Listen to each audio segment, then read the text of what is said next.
Hey guys, welcome back to a very spicy episode. Today is going to be very exciting because in August there was a lot of things that happened, right? So me and my partner got married, I graduated, it was my birthday, we went on honeymoon, all this sort of stuff. And in that time, we got some work done on this car. So today I'm going to run you through the turbo upgrade that we've done. We've also replaced the engine oil cooler, and we've also fitted a 3-inch 409 grade stainless steel exhaust system. So I'm going to run you through everything, guys, so that you know what I've run and where to find it. So let's get into it. Alrighty guys, now let's start with the boring stuff first. So the engine oil cooler. Right, so unfortunately with the 4th generation Pajero, there's been what I've heard a bad batch of Pajeros that had the engine oil cooler fail around the 180 to 250,000 kilometers. So essentially you have the NS, the NT, the NW, which is this one, and the NX. So on the NS, which is the first one, and the NX, this problem is not so much common than the NT and the NW, which is supposedly the worst. So with the NT and the NW, guys, the engine cooler fails, and the problem is when that happens is it mixes all your coolant with the oil, and all your oil mixes with the cooling system. So for us traveling next year, we didn't want to risk it.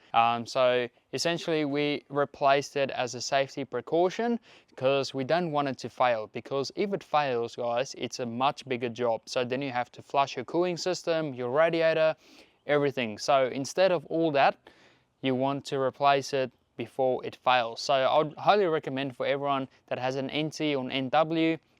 Unfortunately, you won't know if you have the car that was bad of that bad batch.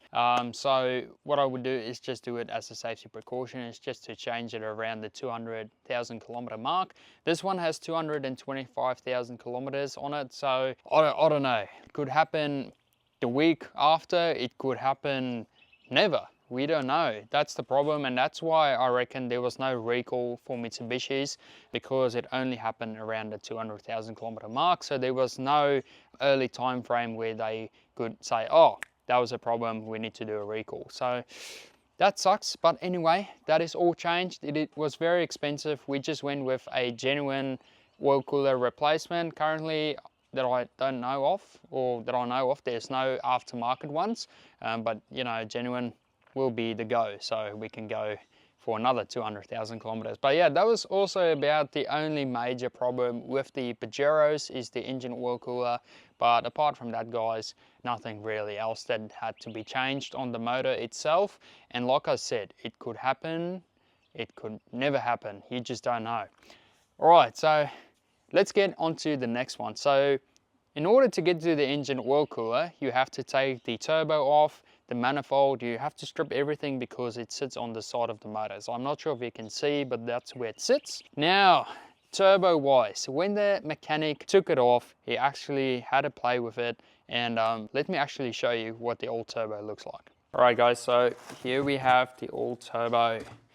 All right, so this one has about 225,000 kilometers on it, like I just mentioned.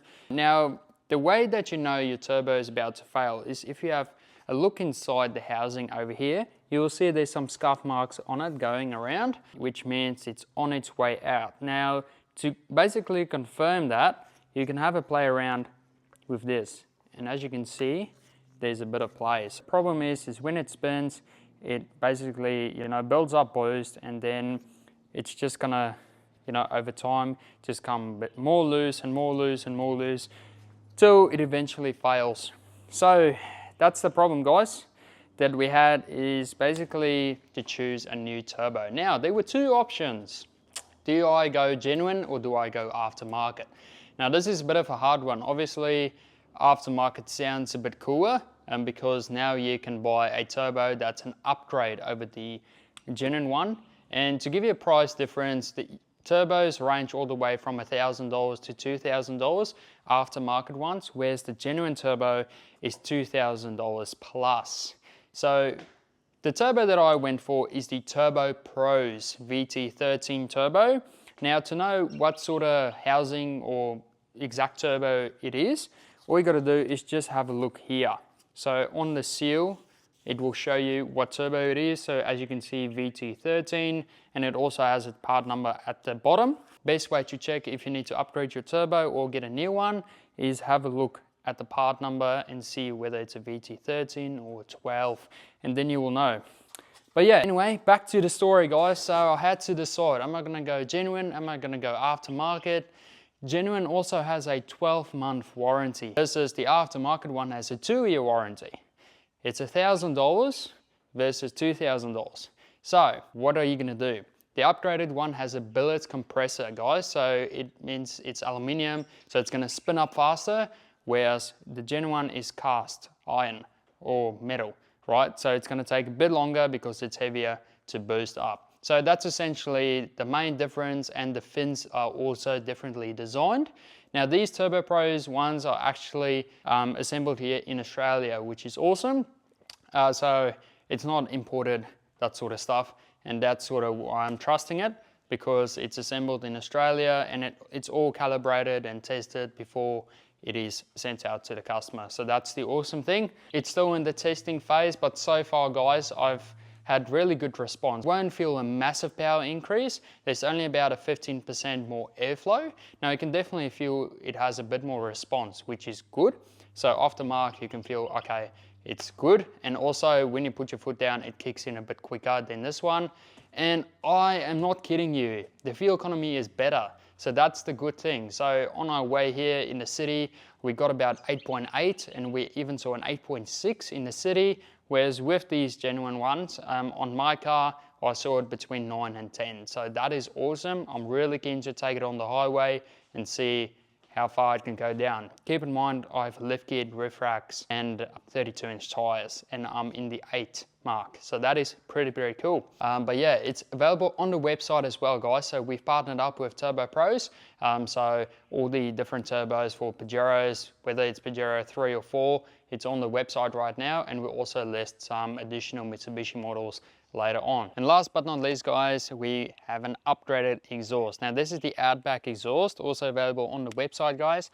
Now there's a few different options that you can go for. So the option that we went with is a cat and a resonator. So essentially that is probably the best one that I would recommend while still being legal, and it's nice and quiet, but it has a grunty sound. It's a bit more deep than the standard one. The good thing about this, guys, is it's Australian made and it's 409 grade stainless steel. Now the good thing about 409 versus say other ones like 304, that's the nice shiny ones. The 409 grade, most cars come out with 409 grade stainless steel, and how long does that last? That lasts ages.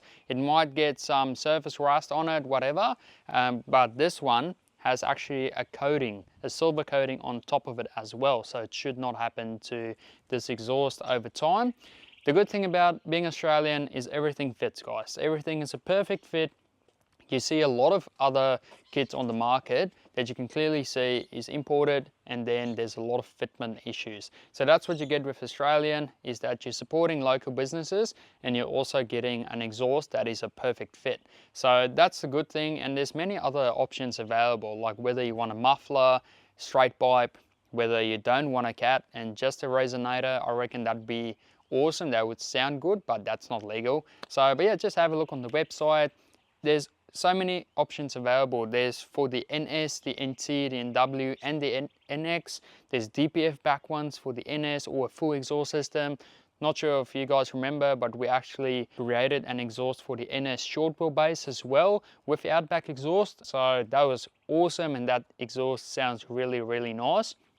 But yeah, with this one, it's nice and quiet, guys. We're gonna do a lot of kilometers, so you want it to be nice and quiet. But if you want it loud, then I would definitely say go either straight pipe with a cat or no cat and a resonator. Just keep in mind that's not legal. And the last thing as well, it also has a 3-inch dump pipe from the turbo, and it also has an input for a sensor. So if you want to keep an eye on your EGTs, which is your exhaust gas temperatures, you can put a sensor in there, wire it through to the dash, and you can have a look at what your exhaust temps are, because it's very important to keep an eye on them, because if they ramp up, it can actually blow your engine if you don't keep an eye on it. So yeah, if you do a lot of towing, a lot of sand driving, and you're flogging your Pajero, I would recommend to do that. that is pretty much all the upgrades that's been done. Now, this actually brings me to the next point. So we got all of this done through Jay's garage. Now Jason has been working with us and we've been working with him for the last few months. So he's essentially our fitter for a lot of accessories and also our mechanic for a lot of mechanical stuff. So he's also here in North Brisbane. So if anyone's around here or want to travel, to make sure you're getting a good mechanic, because trust me guys, finding a good mechanic these days is hard. Like, that's why I do so many things myself, because unfortunately I've had pretty bad experiences where I've let my car go in for some work and it comes back with another problem, or there's panels missing, and then I'm like, where is it? And they're like, oh no, it came in like this and all that sort of stuff. So yeah, I don't really trust a lot of people with my car. So when I went to Jason, he's done my glow plugs. That was the first job that he's done on my previous Pajero, is glow plugs, because I'm not very knowledgeable in that section. So once he's done it, I went home and I checked the whole car over, making sure bolts are tight, everything is good, and I couldn't find a single problem. So that's when we approached Jason. I guess you all want to hear what it sounds like, so let's do that. All right, send it.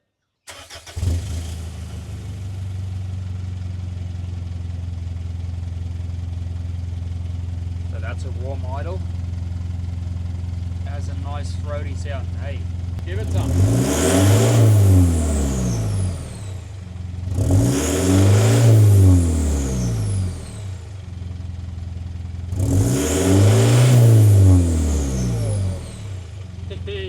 Yeah, that sounds so good, eh? Nice. Awesome, well there you have it. So it sounds pretty good, doesn't it? I mean, what is your thoughts? I would love to hear in the comments what do you guys reckon about it. But yeah, we're very excited guys. The car is almost complete. There's a few nice upgrades in the shed that's going on in the next few episodes. This week is also a very exciting week. We are, how can I say it without giving it away? I don't know, I guess you'll just have to wait and see, but there's something huge coming guys, and we are so excited to take you all on the journey. We've also set up a cool system on the website. So if you go to our homepage on the website, you'll see request fitting quote or freight quote. So just tap on that, put in your car details, as much info as possible, and then yeah, we can give you a quote on upgrades or a quote on freight for any products. So yeah, that's a pretty awesome feature. Also, 10,000 subscribers guys. What? That is awesome. We haven't done anything proper about it yet, but that's a massive milestone. I mean, if you just Google 10,000 people in a crowd and you see the image, it's like, whoa, there's just people everywhere. So it's not quite a Taylor Swift concert yet, but it's pretty awesome guys. So yeah, thank you so much for all the support. Like, Nicole and I appreciate it so much, and that's the whole reason why we can do what we do, is because of you guys, all your support. So thanks so much, and all right, that's enough for me. Have a good one guys. Bye.